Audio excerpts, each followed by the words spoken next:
Jason and Jabari.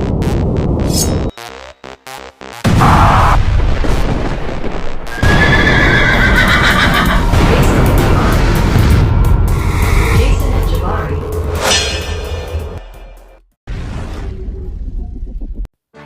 What's up, guys?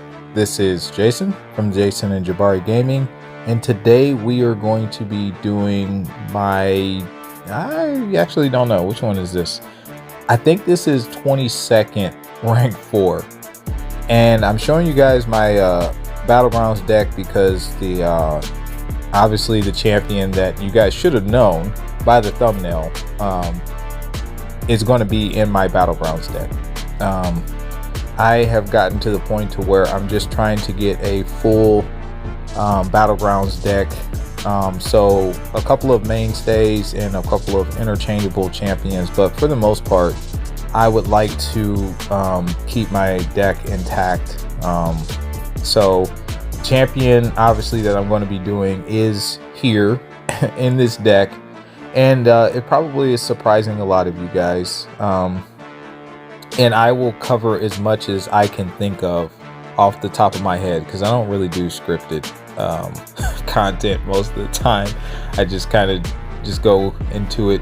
But anyway, yeah, so that was my Battlegrounds deck. It does decent here and there.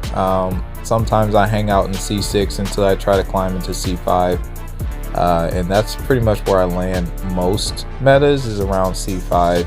There's been a couple of instances where I hit C6, but for the most part I just hit C5 and I'm pretty content. But yeah, as you guys can see, I have a lot of different options here, and ultimately there were a few factors that I was considering. Number one, prestige is real huge right now, especially with the top 30 prestige. So that was a factor for me ranking up this champion. The other factor was Alliance War defense, because I know we did not have this champion, and they are a defender to a certain degree. So I'd always try to do what I can for my team, and I did think this would be a unique and interesting rank up, which I have been longing to do for a while. A lot of you guys know me. I like to have unique champions. I like to have a unique roster. I do have a lot of meta champions. I'm not saying I'm going completely away from meta, because trying to be competitive, it's a balancing act between having some unique and different champions and having meta champions, sadly.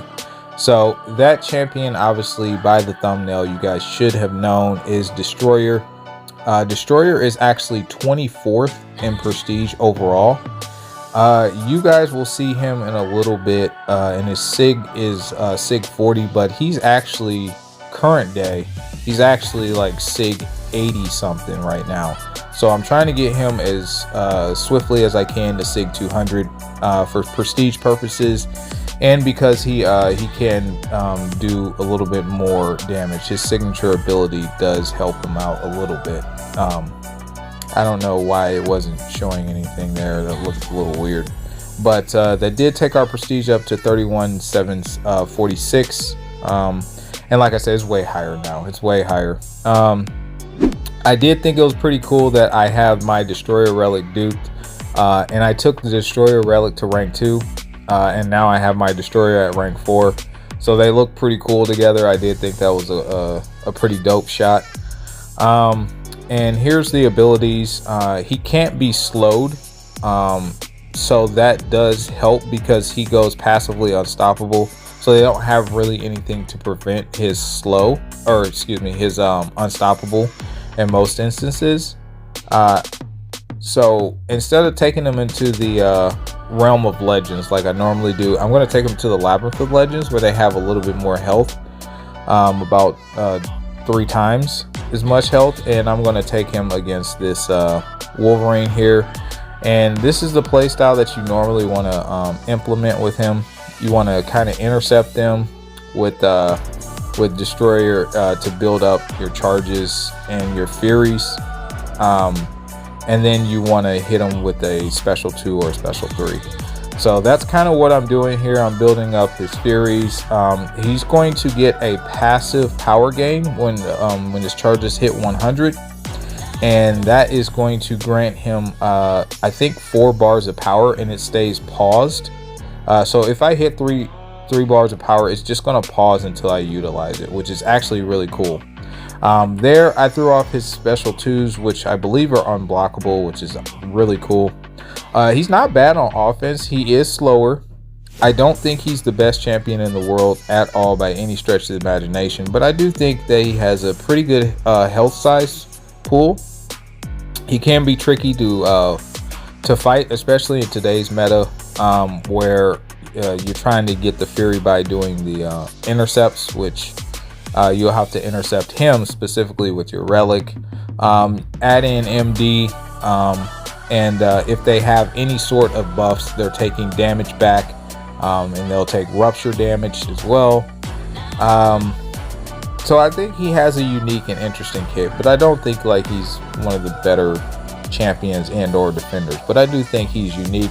I think he's interesting, and I don't think a lot of people are actually using him on attack, which is kind of weird, because I'm the type of guy that'll say, okay, I'm gonna say 2 plus 2 equals 4, right? And what I mean by that is I'm gonna say for this meta, for the foresight intercept meta, most people are only looking at him one-dimensionally as he's a defender, but you get the foresight if you get the intercept. He goes unstoppable on the dash, so he's going to get the foresight intercept. So what I'm saying is I'll probably be using him on attack because I'm weird like that. Like I'll obviously use him on defense when necessary, but if they have a counter to him, I'll just switch it up and go offense with them, because it makes sense, right? But a lot of people that I see, they just don't do that. So I don't know. But yeah, so that was 2 minutes and 20 seconds, and for 1.5 million health, I actually don't think that's bad. Like, I know that's not super fast. I don't think he's a fast champion, but he is a fun champion. He is a unique champion, and he can do some stuff. He actually can do some things. He has a debuff that can shut down like immortality and stuff like that. I forgot what it's called. It never comes into play for these 2 fights that I'm doing for you guys. I just decided to show you guys Electra. But I am having fun with this champion, and it does bring back some of the parts that I feel like I have started to abandon because I'm trying to just be competitive, right, for the brawl qualifiers. Now, to be clear, I'm not trying to qualify for the brawls. I just want to play the level of competition of where people are trying to qualify for the brawls, if that makes any sense. But I could care less about me qualifying. That's not a thing. But I do want to be on par with those guys, right? And so far I have. The first qualifying season I finished C5 like I wanted to. And this season, hopefully I can finish C5 as well like I want. So that way I know without a shadow of a doubt I can compete with the best, right? So that being said, yeah, I can't do too many unique rank ups, but this was like kind of a win-win because, again, prestige, he's 24th. I know a lot of people would have chosen Enchantress, but she's actually 27th. And I don't know, man. I just didn't want to do Enchantress because Spider-Woman definitely destroys her, where Spider-Woman cannot destroy Destroyer. No pun intended. She will take a crazy amount of damage back, and sometimes even die, depending on how they play it. But yeah, there are other science champions that can absolutely rinse him, but I mean, that's what the science class is built for, right? But most champions are going to take some damage back due to how he functions and stuff like that. And of course, if he gains too much power, he's going to 3 bars, and that's bad news for them. So ultimately, I mean, he has a little tiny bag. He does. But ultimately, it's just a fun, unique champion. And like I said, he is going on our defense. We have switched defense. He is on our defense now. And I do run 5 out of 5 MD. But offensively, he's really solid, man. He's really solid. As you can see, I'm getting the intercepts effortlessly, because that's part of his kit, which is pretty cool. She's been a little passive here, but it doesn't really matter. She's getting ready to go down as soon as she throws her special. Thank you, Electra. But yeah, I'm sure a lot of people didn't see this one coming, which is probably why I did it. And the more I thought about it, the more it seemed like a good idea. It's probably a bad idea. But there's the unblockable special too, which is really fun to throw off. But yeah, so that debuff that she has above her, if she gets like some sort of immortality buff or something like that, it would have got rid of it or something. But yeah, so Destroyer, man, very fun champion to play, just from my perspective. I know he's not the best, but let me know your thoughts. I would love to hear them, and I will catch you guys in the next one. Make sure you like and subscribe. Continue to help us grow. You guys have been awesome. Peace.